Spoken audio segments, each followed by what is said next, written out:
بس رمضان کی سب سے بڑی تیاری کیا ہے کہ اپنے دلوں کو صاف کر لو پہلے سے، کہ جس دل میں نفرت ہو، بغض ہو، کسی کے لیے غصہ ہو، کسی کے لیے کیا کیا جذبے ہوں، دل صاف کرنا۔ ہمارے گھروں میں روزانہ جھاڑو ہوتا ہے، یہاں مدرسے میں روزانہ صفائی ہوتی کہ نہیں ہوتی؟ چونکہ دنیا کی اصل گندگی ہے تو جھاڑو ہاتھ سے نہیں چھوٹ سکتا۔ حرم شریف میں دیکھا کیسے چاروں طرف خدام پھر رہے ہوتے ہیں برش لے کر، تو دل پہ غبار ایسے آتا ہے جیسے صحن میں غبار آتا ہے، دل پہ گندگی ایسے آتی ہے جیسے صحن میں آتی ہے۔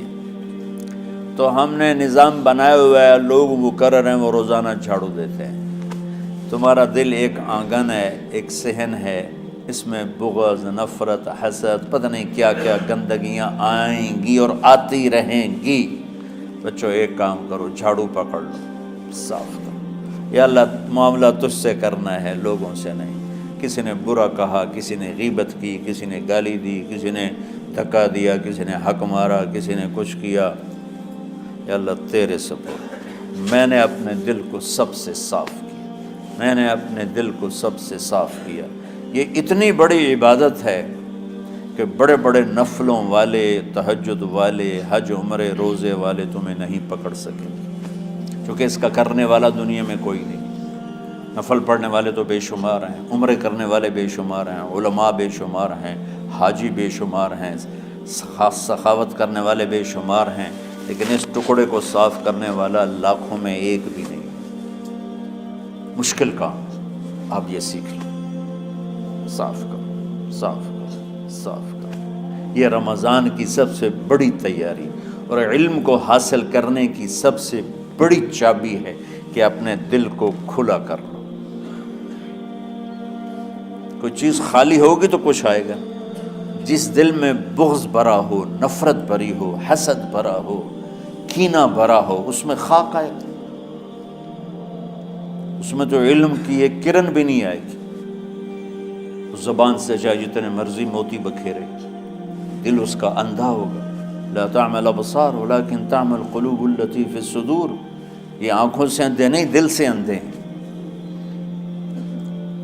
تو بچوں اپنے دل کو صاف کرنا سیکھو۔ وہ کتنی مشہور حدیث ہے، آپ نے کہا اس دروازے سے ایک جنتی آ رہا ہے، تو ایک انصاری صحابی داخل ہوئے، جوتا ہاتھ میں، داڑھی میں وضو کا پانی۔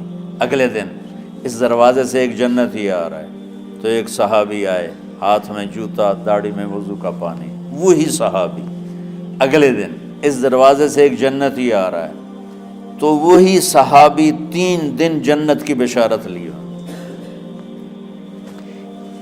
اس صحابہ کی جماعت میں ایک شخص ہیں جن کا نام ہے عبداللہ بن عمرو بن عاص۔ ان سے بڑا عبادت گزار صحابہ میں کوئی نہیں تھا، نہ سابقین میں نہ متاخرین میں، نہ پہلوں میں نہ بعد والوں میں۔ ان کی عبادت کیا تھی؟ ساری رات جاگنا، سارے دن کا روزہ، اور ایک ختم قرآن صبح سے شام۔ اتنی اللہ نے طاقت دی تھی۔ پھر وہ غلوب والی بات آ گئی، ایکسٹریم ہونے والی بات آ گئی۔ ان کی شادی والی رات حجلہ عروسی میں داخل ہو رہے ہیں، دلہن کے کمرے میں داخل ہو رہے ہیں، اور مصلی بچھا کے اللہ اکبر، اور دیر نفل تے نفل، دیر نفل تے نفل۔ تو ان کی بیگم نے دیکھا تو وہ بھی خیر کا زمانہ تھا، انہوں نے بھی وضو کیا اور پیچھے مصلی بچھا کے وہ بھی فجر تک نفل پڑھتے رہے۔ صبح ہوئی تو حضرت عمرو بن عاص رضی اللہ عنہ نے پوچھا، بیٹی رات کیسی گزری؟ کہا جی ماشاءاللہ آپ کے بیٹے تو بڑے عبادت گزار ہیں، ساری رات نفلوں میں ہی گزری۔ تو وہ ان کو شکایت کر دی۔ حضرت عمرو بن عاص کو اتنا غصہ چڑھا، بیٹے کو تو کچھ نہیں کہا، کتنی حکمت کی بات ہے، سیدھے گئے اللہ کے نبی کے پاس، یا رسول اللہ یہ عبداللہ دیکھیں کیسا نادان ہے، اس کی شادی کی ساری رات نفل پڑھتا رہا۔ تو آپ کہتے ہیں ماشاءاللہ ماشاءاللہ کتنی بڑی بات ہے۔ نفلوں میں گزر گئی، رات بھی نفلوں میں گزر گئی۔ تو آپ نے حضرت عبداللہ بن عمر کو بلا کے ڈانٹا کہ تو نے مہینے میں 3 دن روزے رکھنے ہیں، بس اس سے زیادہ نہیں رکھنے، اور ہفتے میں 1 قرآن ختم کرنا ہے۔ کہا یا رسول اللہ میرے اندر طاقت زیادہ ہے۔ پھر اچھا 15 دن روزے رکھنے، کہ نہیں میرے اندر طاقت زیادہ ہے۔ آپ اس کو تھوڑا تھوڑا کر کے گھٹاتے رہے، اور وہ ہر دفعہ نہیں یا رسول اللہ میرے اندر طاقت زیادہ ہے۔ تو آخر میں آپ نے کہا اچھا چلو صوم داؤدی پہ آ جاؤ، 1 دن روزہ رکھو، 1 دن افطار کرو، اور 3 دن سے پہلے قرآن ختم نہیں کرنا۔ تو آپ نے اس کو پیچھے کیا۔ یہ بیٹھے تھے اس محفل میں، ان کے دل میں آیا کیا یہ بزرگ مجھ سے زیادہ عبادت کرتے؟ رات میں ساری جاگتا ہوں، دن روزہ رکھتا ہوں، 1 ختم کرتا ہوں، تو جنت کی بشارت تو مجھے ملنی چاہیے تھی، ان کو کیسے مل رہی؟ یہ کسی کتاب میں نہیں لکھا کہ یہ ان کا جذبہ تھا، لیکن جو کہ میں ان کی سیرت کو جانتا ہوں تو مجھے خیال آتا ہے کہ ان کی نفسیات میں یہ بات آئی ہوگی، چونکہ صرف انہی کو خیال آیا کہ میں جا کے دیکھتا ہوں کہ یہ بزرگ کیا کرتے ہیں۔ تو ان کے پاس پہنچ گئے، چاچا ذرا، وہ ادھیڑ عمر تھے، چاچا وہ میرے ابا تھوڑے ناراض ہیں، تو کچھ دن آپ کے پاس گزار لوں کا، بیٹا بسم اللہ آ جاؤ۔ اب رات ہوتے ہی عشاء کی نماز پڑھ کے انہوں نے جلدی سے چادر اوپر لی اور یوں سراغ کر کے ان چاچے کو دیکھنے لگے ایسے کر کہ اب یہ کیا ساری رات سجدہ کرے گا، اور ساری رات روتے روتے روتے روتے مصلی گیلا ہو جائے گا، یا ساری رات رکوع کرے گا، ساری رات قیام کرے گا، ساری رات قرآن پڑھے گا، اس تصور سے یوں دیکھ رہے۔ اور وہ بزرگ صحابی تشریف لائے، سرانے پہ سر رکھا، اللہم بسمک اموت و احیا، ہو گئے۔ اب یہ دیکھ رہے ہیں ابھی اٹھیں گے، ابھی اٹھیں گے، ابھی اٹھیں گے، اٹھے فجر کی اذان پہ اٹھے۔ اب یہ تو حیران پریشان ہو گئے کہ یہ کیا؟ اس زمانے میں تو منافق تہجد نہیں چھوڑتے تھے ڈر کے مارے کہ پتہ نہ چل جائے ہمارے کفر کا، تو یہ چاچا جنت بھی لے گیا تو ستا بھی پیا کہ چلو کل دیکھوں گا۔ اگلی رات پھر چادر سر پہ کر کے اور یوں سوراخ کر کے لیٹے ہوئے اور دیکھ رہے۔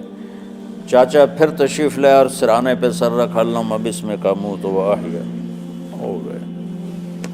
فجر کی اذان پہ اٹھے، یہ اور پریشان ہو گئے کہ میرا نبی کا فرمان تو سچا ہے، اس میں تو شک بھی کفر ہے، لیکن عمل کیا ہے جس پر اس کو جنت کی بشارت ملی؟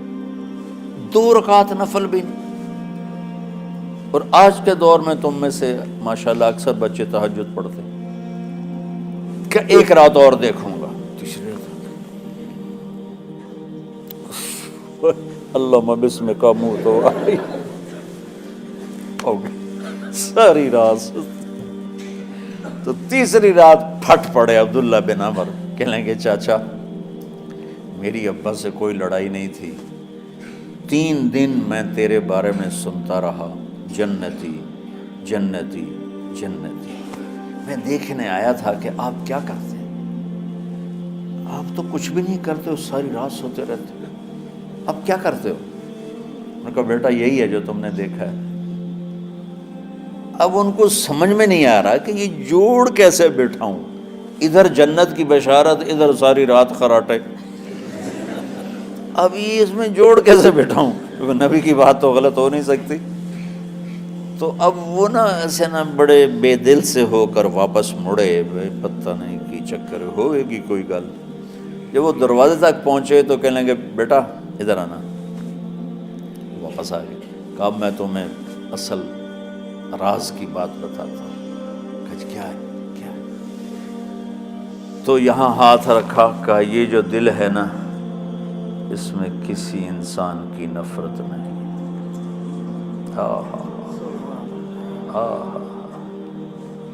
اور جب اللہ کسی کو رزق دیتا ہے، عزت دیتا ہے، مجھے کبھی حسد نہیں ہوا، مجھے خوشی ہوتی۔ تو عبداللہ بن عمر نے کہنا تھا ہاں یہ بات ہے، نہیں، انہوں نے کہا ہاذا ہوا، اچھل کے کہنے لگے ہاذا ہوا، ہاں ہاں ہاں ہاں، یہی ہے یہی ہے یہی ہے۔ پھر کہنے کہ چاچا پر یہ میرے بس کا نہیں ہے، کون کرے گا یہ؟ اتنے بڑے آدمی ہو کر کہہ رہے ہیں کہ یہ میرے بس کا نہیں۔ تو بچوں، دنیا میں جنتی بننا ہے اور علم اللہ سے لینا ہے تو اسے صاف کر دو، سب کی نفرت سے۔ سب، اس نے مجھے یہ کیوں کہا، اس نے مجھے یوں کیوں دیکھا، اس نے میرے بارے میں یوں کیوں کہا، اس نے میرے بارے میں یہ کیوں لکھا۔ جس کی تعریف ہوتی میری کتنی برائی ہوتی، صرف تعریف تو نہیں ہوتی، بھرا پڑا سوشل میڈیا مجھے گالیاں دیں۔ اللہ کے فضل سے میرے دل میں ایک ذرے کے برابر کبھی کوئی منفی جذبہ نہیں آیا تو میں دھو کے صاف کر دیتا ہوں، یا اللہ میں نے اپنے دل کو صاف کیا، میرا معاملہ تیرے ساتھ ہے، کسی کے ساتھ نہیں۔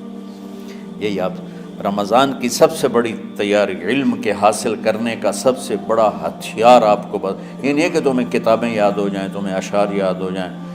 تو ساری امت سے کہتا ہوں رمضان کا استقبال کرو، دلوں کو صاف کر کے، نفرتوں کو مٹا کے، مذہبی نفرت، دنیاوی نفرت، رشتوں کی نفرت، بول چال کی نفرت، سیاست کی نفرت، لین دین کی نفرت، ان سب سے اپنے دل کو صاف کرو تاکہ رمضان میں اللہ نے علم اتارا، اللہ تعالیٰ آپ کو علم عطا فرمائے، اور باقی لوگ جو عام دنیا میں زندگی گزار رہے ہیں ان کے دلوں میں اللہ رمضان کا نور اتارے اور ہدایت کا نور اتارے۔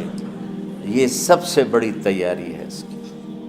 اور کسی سے گلہ ہے، غصہ ہے، ناراضگی ہے، کسی سے بولتے نہیں ہو، ابھی سے شعبان آ چکا ہے، آپ شعبان سے رمضان کی تیاری شروع فرما دیتے تھے۔ تو اس کی تیاری کیا ہے؟ وہ دلوں کو صاف کرو، معاف کرو، معافی مانگو، تمہارا قصور نہیں پھر بھی معافی مانگ لو، دلوں کو صاف کرو، اور اللہ سے سخاوت مانگو کہ اللہ کو سخی بھی پسند ہے اور صاف دل والا بھی۔